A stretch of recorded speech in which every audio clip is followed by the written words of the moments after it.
Halo anak semua, kembali lagi bersama Miss Evangi Beatrice Tobing di sini.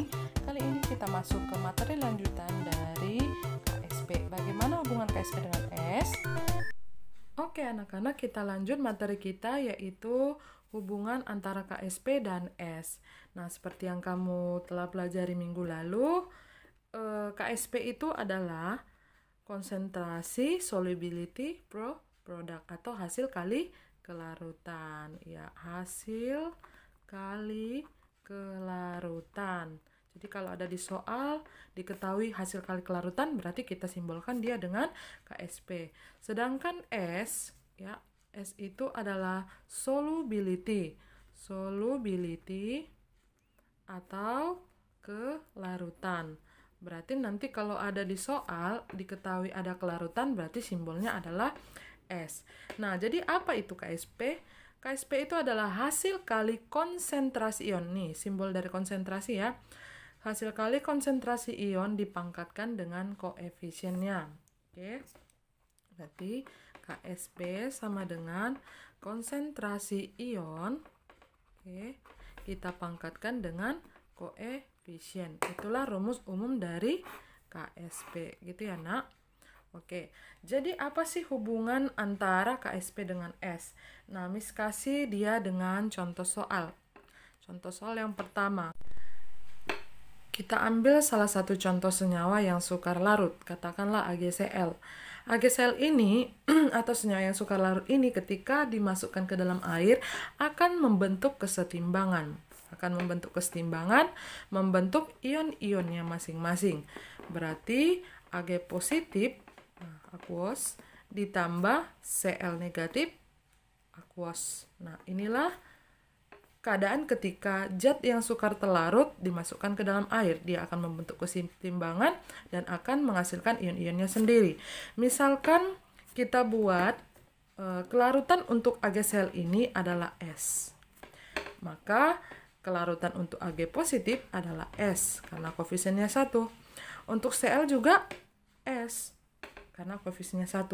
Maka kalau seandainya ditanya tentukanlah KSP dari AgCl. Nah, kita kembali dengan definisinya tadi. KSP adalah konsentrasi ion dipangkatkan koefisien. Nah, kamu masih ingat kan rumus dari kesetimbangan?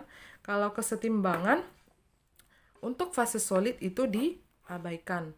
Maka untuk menentukan KSP AgCl itu hanya dipengaruhi oleh ion-ionnya atau produk gitu ya, Nak ya.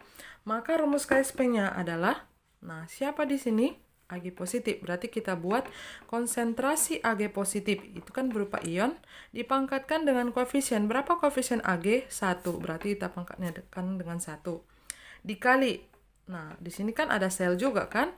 Berarti kita buat dikali Cl negatif dipangkatkan 1. Maka Ag positif. Konsentrasinya tadi kita misalkan apa? S. Berarti di sini S. Oke. Untuk sel negatif S. Maka S dikali S, maka hasilnya apa? S pangkat 2. Berarti apa kesimpulannya? Jika jumlah ionnya sebanyak 2, maka rumus KSP-nya adalah S pangkat 2. Itulah hubungan yang pertama. Oke, Miss ambil contoh yang kedua. Nah, misalkan adalah Ag2CO3. Nah, ini adalah suatu contoh zat yang sukar larut. Nah, ketika dia dimasukkan ke dalam air, dia akan juga membentuk kesetimbangan dan akan menghasilkan ion-ionnya. Nah, ketika dia membentuk ion, maka yang terbentuk adalah 2 Ag positif. Nah, karena indeks dari Ag adalah 2, maka di sini kita kalikan 2. 2 Ag positif ditambah CO3 negatif 2 kali 1 ya. Karena koefisien dari CO3 indeks dari CO3 itu adalah 1. Nah, ini aqueous. Oke. Maka kalau ditanya KSP-nya, KSP dari Ag2CO3 bisa kita rumuskan menjadi, ya ini diabaikan kan karena dia fase solid. Maka kita buat bagaimana? Nah, konsentrasi Ag positif dipangkatkan dengan koefisien. Berapa koefisien dari Ag? 2. Berarti kita pangkatkan dengan 2 dikali konsentrasi CO3 negatif 2 pangkat 1. Kalau kamu sulit untuk menguraikannya, kembali buka cara menguraikan senyawa ya nak. Oke, sama dengan. Nah, kita kembali ke pemisalan tadi. Misalkan Ag2CO3 kelarutannya adalah S. Maka untuk Ag positif kelarutannya bagaimana? Ya, kelarutannya dikali dengan koefisien, berarti ini 2S. CO3 berapa? 1 koefisiennya kan? Berarti nanti kalau kelarutannya ya tinggal 1S. Ya, masukkan ke dalam. Ag positif pangkat 2. Nah, tadi pemisalan konsentrasinya adalah 2S. Berarti kita buat di sini 2S dipangkatkan dengan 2 kali. Berapa konsentrasi CO3?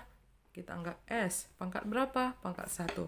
Maka 2S kuadrat dikali S pangkat 1, maka kita peroleh hasil 4S pangkat 3. Kita ambil contoh yang terakhir. Katakanlah ada senyawa yang sukar larut adalah AlOH3. Nah, fase solid ya. Ketika dia ke dalam air dimasukkan, maka dia akan membentuk kesetimbangan menghasilkan ion-ionnya. Maka yang dihasilkan adalah Al positif 3. Fase aquos ditambah OH. OH min ya. OH min. OH min sebanyak berapa? Sebanyak 3. Maka untuk menentukan KSP-nya kita buat pemisalan seperti yang tadi. Anggaplah kelarutan untuk AlOH3 adalah S. Maka untuk Al positif 3 berapa? Ya S, karena kebetulan koefisiennya 1. Untuk OH min, maka kita buat 3S karena koefisien dari OH adalah 3. Maka untuk menentukan rumus KSP-nya kita bisa hitung. Nah, ingat ini diabaikan. Berarti kita buat konsentrasi Al positif 3 dipangkatkan dengan 1 karena koefisiennya 1 dikali dengan konsentrasi OH min dipangkatkan dengan 3. Maka sama dengan berapa konsentrasi Al positif 3? S pangkat 1 dikali berapa konsentrasi OH min? 3S. Berarti kita masukkan 3S pangkat 3.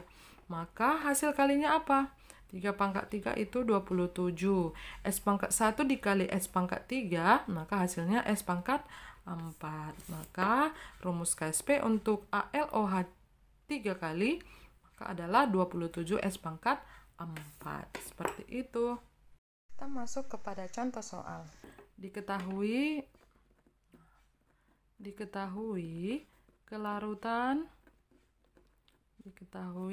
kelarutan dari senyawa AlOH3 itu adalah 10 pangkat minus 3.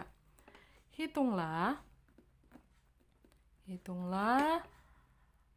hasil kali kelarutan untuk larutan tersebut. Maka kita lihat apa yang diketahui dulu.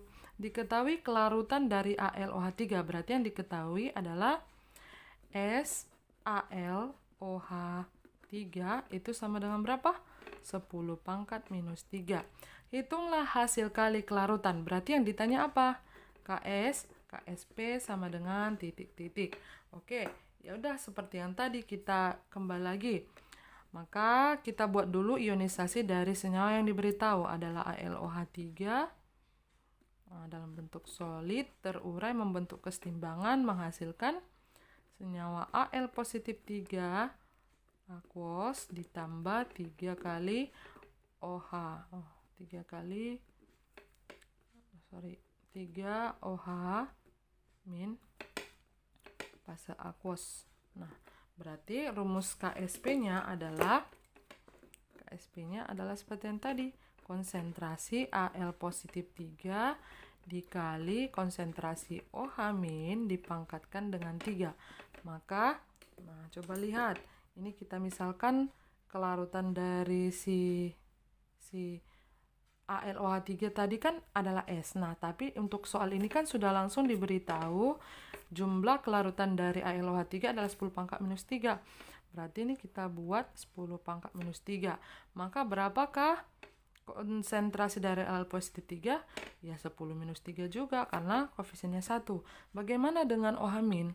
Ya 3 dikali 10 pangkat minus 3 karena koefisiennya ada 3.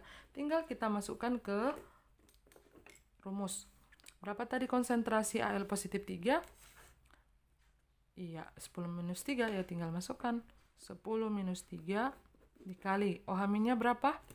3 dikali 10 pangkat minus 3 pangkat 3. Maka sama dengan 10 pangkat minus 3 dikali 3 pangkat 3, 27. Kali 10 minus 3 dikali 3, dipangkatkan dengan 3 berapa? 10 pangkat minus 6. Ingat ya, dalam matematika kalau pangkat bisa dikali ya. Maka dapatlah hasilnya 27 dikali 10 pangkat minus 9.